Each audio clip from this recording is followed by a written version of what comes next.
মাসের মধ্যে উনি ওনার খাল খনন কর্মসূচির কার্যক্রম শুরু করলেন।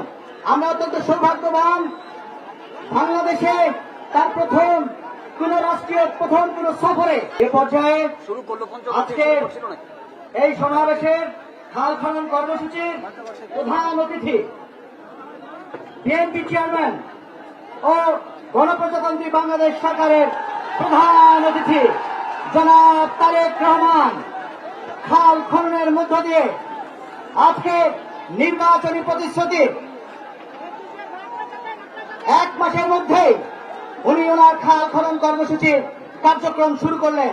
আমরা অত্যন্ত সৌভাগ্যবান, বাংলাদেশে তার প্রথম কোন সফরে আমরা আজকে কালের সাক্ষী হয়ে রইলাম। আপনারা সকলে জানেন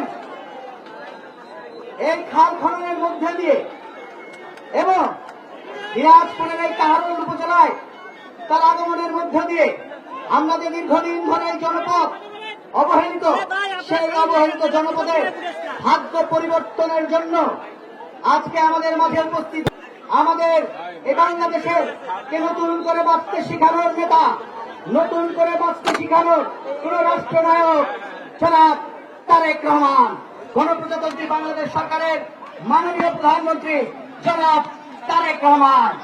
খাল খননের মধ্য দিয়ে এবং বৃক্ষরোপণের মধ্য দিয়ে উনি 20,000 কিলোমিটার খাল খননের যে কর্মসূচি তার শুরু করলেন এবং এটি দিনাজপুর সহ 51টি জেলায় একযোগে এই খাল খনন কর্মসূচির শুভ উদ্বোধন করলেন।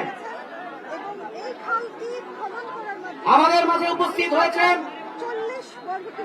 আমাদের শ্রদ্ধেয় মহাসচিব, বাংলাদেশ জাতীয়তাবাদী দলের দুর্দিনের কান্ডারি মহাসচিব এবং